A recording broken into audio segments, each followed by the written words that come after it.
salmadhiga adduunyoy maxay subaxba heer joogtay weligeed qof bay saacidaa ama salaanta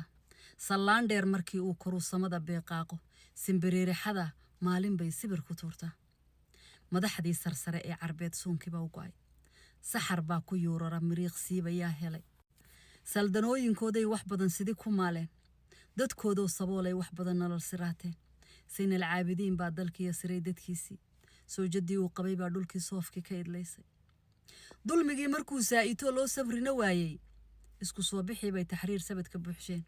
milyan iyo 800 ayay saray u dhaafeen waa kaasalaankii la jabay uu sabana saarnaa waagis bay ahayd ninkaas saynal caabidiin salaanku la jabay buu ahaa gabaygaasi waa taasalkii laga rujay ee saray u haysaan sidiina ku wada qaahiray sahan dambuutay liibiya 9 baa u goow satiriya sanca iyo walaalaha cumaan waa la sugaya urdun waa suloontahay iyo nasiiriya xigi gabaygaasi عربي سبريت بالي هذا أبوان بقى يديبي أبوان لقمان بقى يديبي كوي طبانكي برياسو سميي إن دونيسيا بربرتي عرفت لأنه وشو قيسي واجس نبض بدولكوها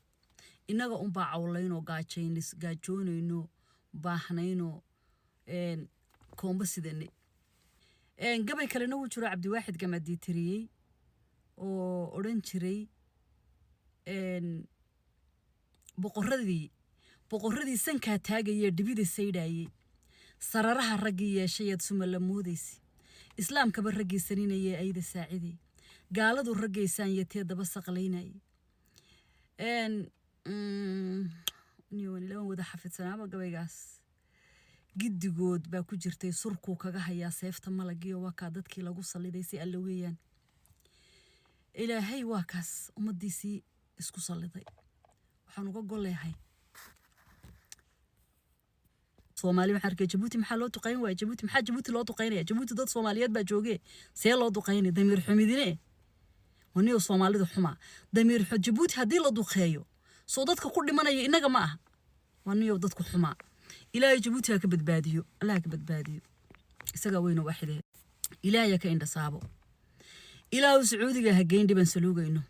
Sacuudiga xajkana Allah inooga badbaadiyo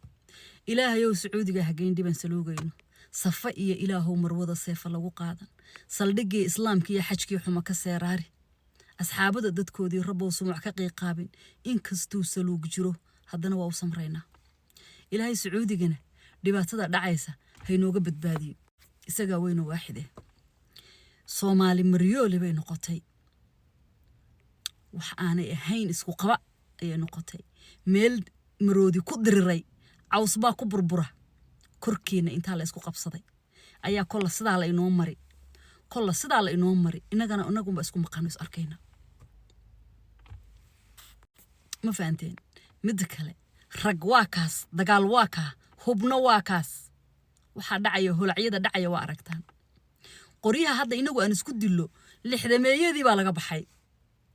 waa hora laga baxay inagu unba isku tuurtuurno qoriyo ruuxno ka arabina baf faal iyo ay ka ila inaga unba haysan ma faanteen dagaalkeenuna adduunka waraf buu ka noqday waraf ayuu ka noqday inagu unba ina dilaa inagu unba is aasna umad kale wax ma yeelno waxba cid alla cidilna ogi ma jirto cidiba inooma joogsato maraakiibta xataa badeena marti ma ogaato ma joogsato dagaalkeenu meel ma gaaro guriyeena dhexdiisa ma dhaafo hadaynu Soomaalinahay Soomaali hadaynuna saas baynuna Soomaaliya dagaal baa ka socday saliidiga qaalowda la maqli maya Soomaaliya dagaal ka socdaayo baabul madarkii baa xirmay ma la maqli no adduunkan 0 minus baynu ka nahay fiiriya hada wadanada qiimaha ku fadhiya ee adduunka qiimaha kale waa kuwaas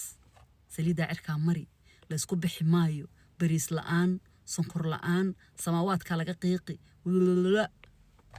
dadka qiimaha leh adduunka macnaha ugu waa dadkaas ilaahay subhanahu wa ta'ala xaqiisa yeynaan ka dhiman ilaahay subhanahu wa ta'ala waa naga sii jeesan ilaahu waa naga sii jeesano calooshayada iyo cuqdadayada iyo cuqubooyinka aanu iska galno ilaahu noo qaban amiin dhahada